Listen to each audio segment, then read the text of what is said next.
Je suis heureux de vous présenter aujourd'hui une leçon de la 6e année de l'enseignement primaire. C'est une leçon d'orthographe. Elle est intitulée « Le pluriel des noms composés ». C'est une leçon qui s'inscrit dans l'unité 5. Eh bien, l'unité 5, le thème de l'unité 5, c'est bel et bien, vous vous rappelez, sécurité routière et code de la route.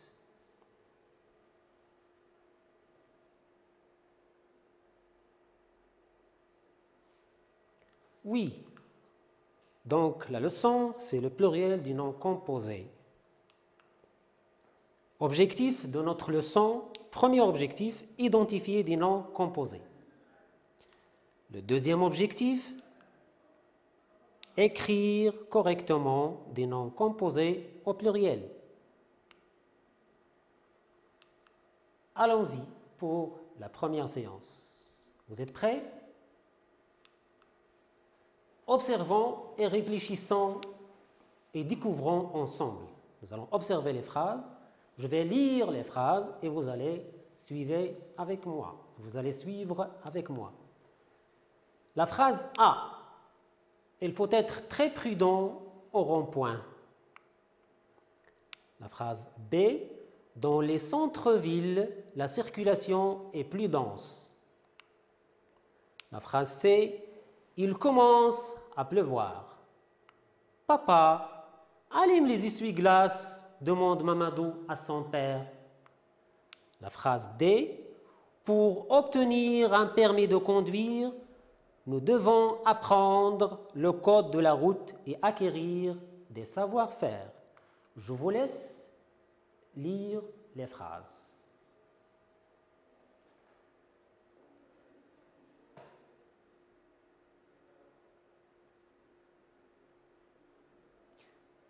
Oui, très bien. Vous y êtes? Allons-y pour la compréhension. Je lis et je comprends. Première question.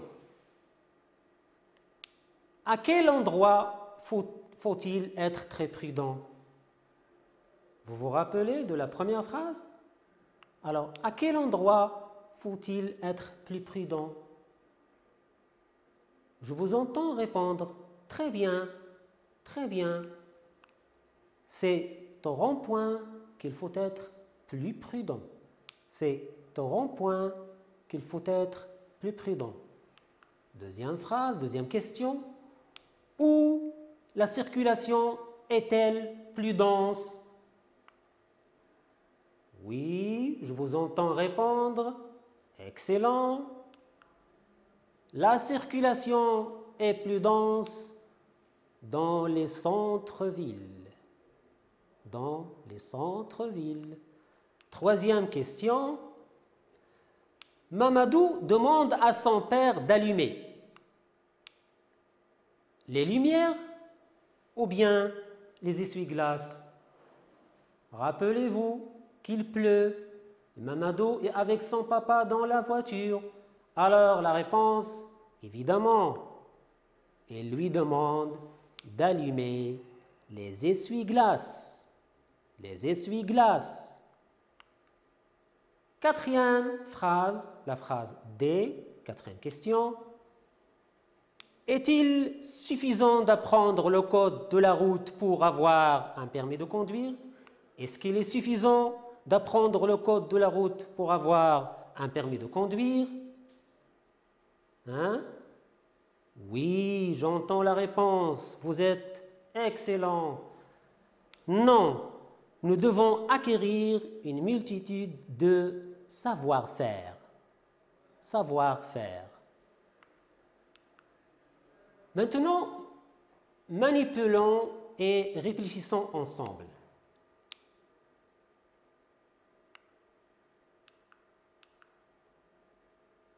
Première question. Quels sont les mots qui nous ont permis de répondre? Vous vous souvenez des mots qui sont écrits en rouge? Oui, je vois bien, très bien. voilà les mots qui nous ont permis de répondre. Voilà nos zéros. Hein? Voilà nos mots vedettes aujourd'hui. Excellent. Donc, je vais lire les mots. Des ronds-points. B, des centres-villes. C, des essuie-glaces. Et D, des savoir-faire. D'accord? Regardez bien ces mots. De combien de mots sont-ils formés? Regardez bien. Rond-point, centre-ville, essuie-glace, savoir-faire. Combien de mots sont-ils formés? D'accord? Très bien. Ils sont formés de 2 mots. Vous voyez bien qu'il y a 2 mots dans chaque mot. D'accord? Pour l'exemple A, nous avons rond-point. Le premier mot, c'est rond. Deuxième mot, point. Donc 2 mots. Pour l'exemple B, centre-ville, c'est très simple. Oui, vous avez bien répondu. C'est centre. Et le deuxième mot, c'est ville. D'accord? Excellent. Continuons. Pour l'exemple C, c'est ça. Je vous en tous répondre. Excellent. Essuie. Voilà. Et le deuxième mot, c'est quoi? C'est glace. Quatrième exemple, regardez bien, savoir-faire. Donc le premier mot, c'est savoir. Et le deuxième, c'est bel et bien faire. Très bien. Deuxième question. Comment appelle-t-on ces mots? Comment appelle-t-on ces mots? Regardez bien, ces mots se composent, chaque mot se compose de 2, se compose. Hein, ça vous dit quelque chose? Très bien, je vous entends tous répondre. Ce sont des noms composés. Des noms composés. Des noms composés. Pourquoi? Parce qu'ils se composent ici de 2 mots. On va voir qu'ils peuvent se composer de 3. Donc, regardez bien, ils se composent donc ce sont des noms composés. Excellent. Par quoi ces mots sont-ils unis? Regardez bien ici. Nous avons 2 mots. Ils sont unis par quoi? C'est quoi ça? Et ici, et dans la phrase D, ils sont unis par un trait d'union. Un trait d'union. Voilà un trait d'union. D'accord? Ils sont unis par un trait d'union. Sinon, sont-ils au singulier ou bien au pluriel? Hein? Regardez bien, regardez bien. Qu'est-ce que c'est? C'est un article indéfini. Ça se termine par oui, c'est ça. Ils sont au pluriel. Excellent, mes chers apprenants, c'est bien. Donc, ils sont au pluriel. Maintenant, on va voir comment on forme ces mots au pluriel. D'accord? Quelle est la nature des mots qui forment chaque nom? Nous allons voir chaque nom de ces 4. Quelle est la nature? Je vous rappelle que la nature, c'est verbe, nom, adjectif, adverbe, etc. D'accord? Rond-point, il se compose. Rond, c'est un adjectif. Très bien. Point, c'est un nom. Un point, des points. Le deuxième nom, centre-ville. Centre, la nature de centre, c'est un nom. Regardez bien. Un centre, des centres. Ville, c'est bel et bien un nom. On dit une ville, des villes. Essuie-glace. Maintenant, regardez essuie. Ça se termine par un E. Ça vous rappelle quelque chose? Le verbe essuyer, donc c'est un verbe. Et glace, c'est un nom. Pour la phrase D, savoir-faire, les terminaisons bien sûr, war et er, ce sont deux verbes. Très bien. Passons maintenant à autre chose. D'accord? Nous allons classer ces mots, nous allons les classer dans le tableau suivant. Première colonne, le nom composé au singulier. Deuxième colonne, le nom composé au pluriel. Et la troisième, nous allons voir la marque du pluriel et l'accord. Oui, rond-point. Nous avons dit que c'est un adjectif plus un nom. Au pluriel, regardez bien, rond prend un S et point prend un S. Alors, les deux mots prennent la marque du pluriel. C'est bien. Pour le deuxième nom composé, vous avez centre et ville. Centre, c'est un nom. Ville, c'est un nom. Voilà, au pluriel, comme nous avons vu, centre prend un S et ville prend un S.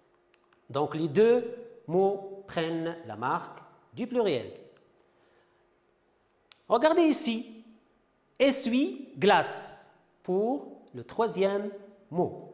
Vous avez un verbe, essuie, essuyer, et glace, un nom. D'accord? Au pluriel, regardez, cela change. Nous n'avons pas ici S. Attention, donc parce que c'est un verbe. Donc glace prend un S. Donc ici, c'est le deuxième mot seulement qui prend un S. Pour savoir-faire, il s'agit de deux verbes. Devinez alors, est-ce qu'on va mettre la marque du pluriel ou non? C'est bien, très bien, vous avez bien répondu. Savoir ne porte pas d'S et faire la même chose. Donc, deux verbes, c'est aucun accord. D'accord? Alors, regardez bien maintenant. La règle que nous allons déduire, c'est ça. Dans les noms composés avec un trait d'union, seul le nom et l'adjectif peuvent se mettre au pluriel, si le sens le permet. Nous allons expliquer cette phrase tout à l'heure. D'accord? Donc, rappelez bien, les noms et les adjectifs en général prennent la marque des pluriels. Les noms et les adjectifs. Les noms et les adjectifs. D'accord? Les noms et les adjectifs. D'accord? Très bien. Je vous donne des exemples. Premier exemple, oiseau-mouche. Un oiseau-mouche. Un oiseau-mouche. Pluriel.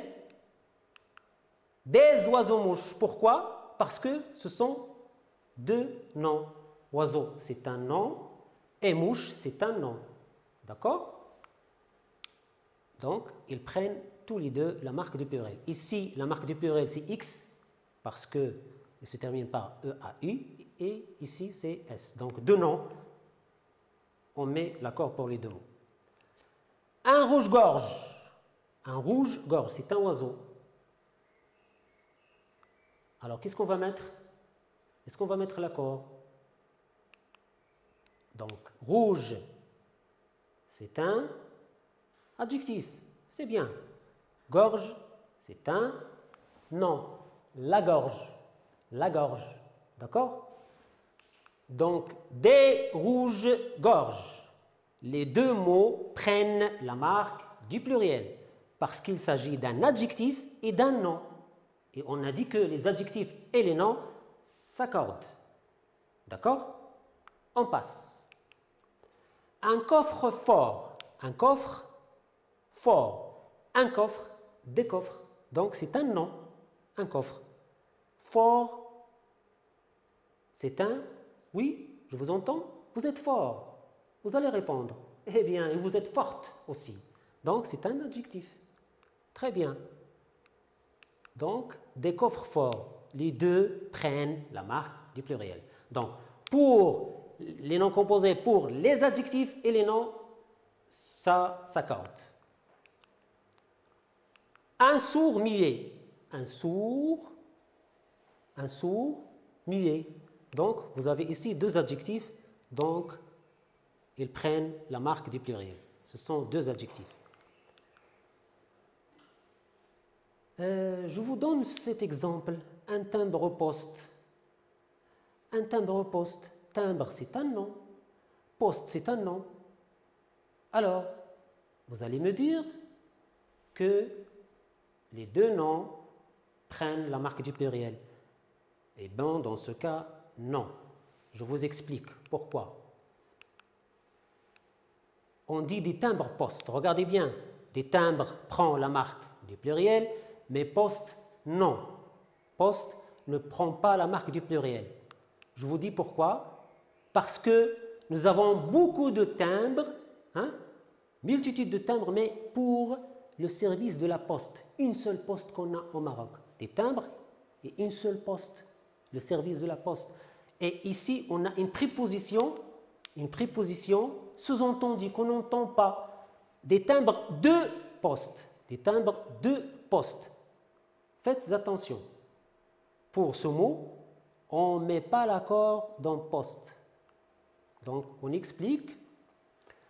Quand le second nom est complément de nom, c'est un complément de nom. Un timbre de quoi? Un timbre de poste. Donc, poste, c'est un complément du nom timbre. Donc, on ne met pas d'accord dans le deuxième. Et, comme nous l'avons déjà dit, les deux noms sont unis par une préposition sous-entendue. Ça veut dire quoi sous-entendu? Le sens, dans le sens, il y a une préposition, mais elle n'est pas écrite. On dit timbre de poste. Je vous donne des exemples pour bien comprendre. Une pause café, au pluriel. Voilà. Des pauses café. On ne met pas d'accord ici. Pourquoi? Parce qu'il s'agit d'un seul café, du rituel du café. Pause avec S, mais pour le café. D'accord? Pour le café. Donc des pauses pour le café. Café, c'est un complément du mot pause. Des pauses de quoi? De thé? Non. Des pauses de quoi? De café.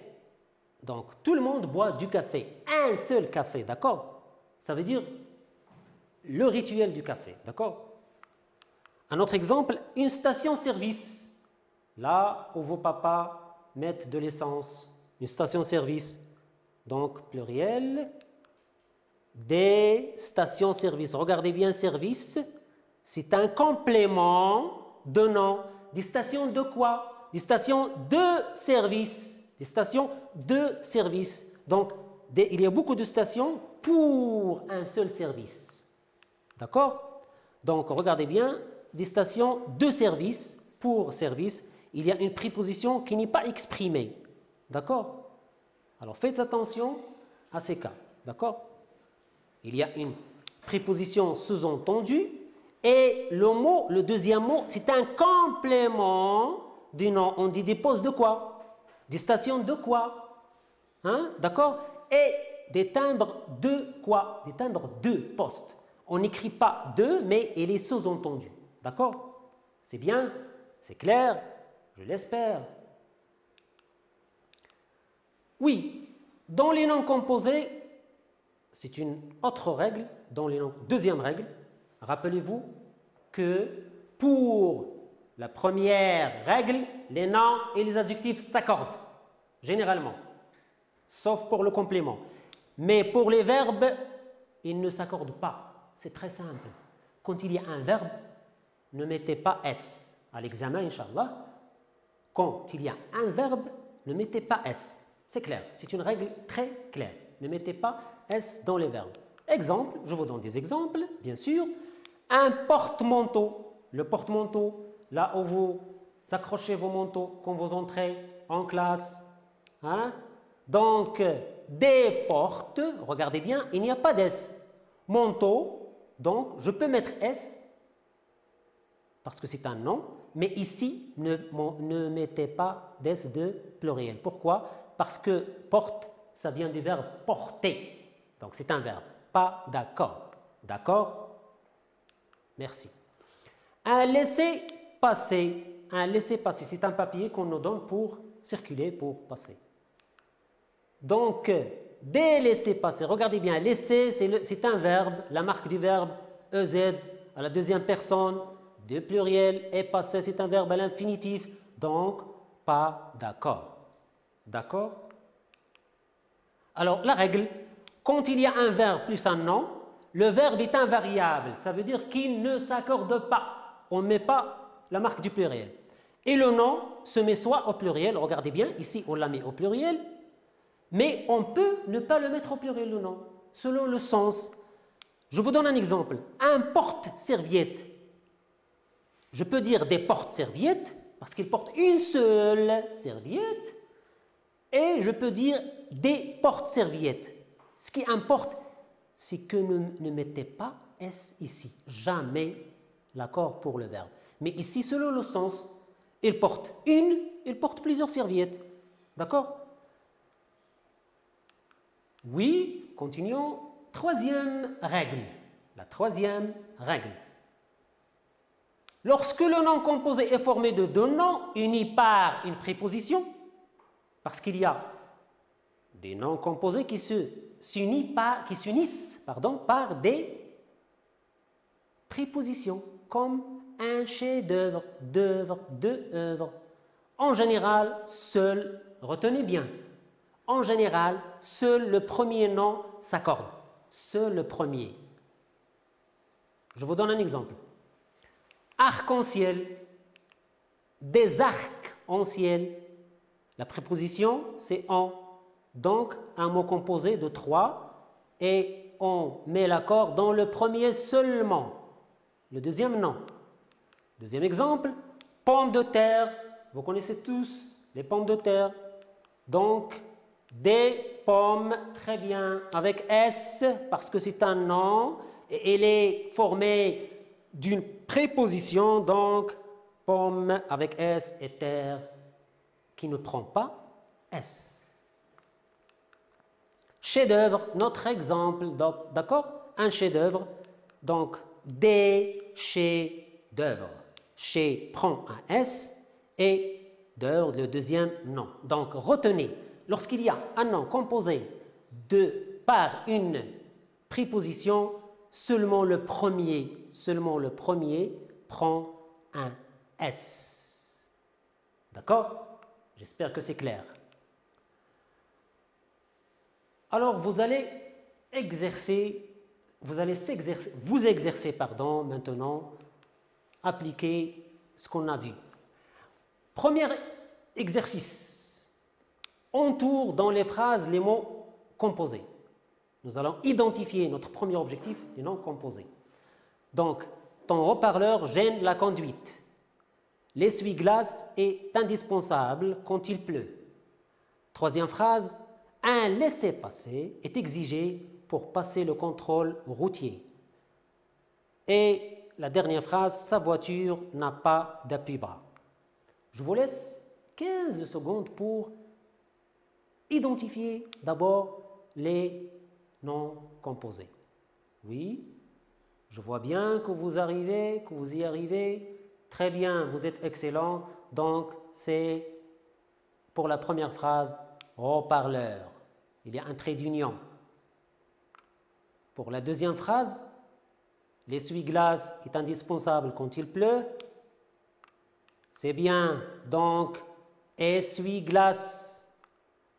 Pour la troisième, un laissez-passer est exigé pour passer le contrôle routier. C'est bien, un laissez-passer, deux verbes, excellent, vous êtes excellent. Et la dernière, appui-bras. Je vous remercie et j'espère que vous avez bien retenu les trois règles. Premièrement, les noms et les adjectifs s'accordent. Le verbe ne s'accorde jamais. La troisième règle, très importante, quand il y a une préposition, seulement le premier qui prend le S du pluriel.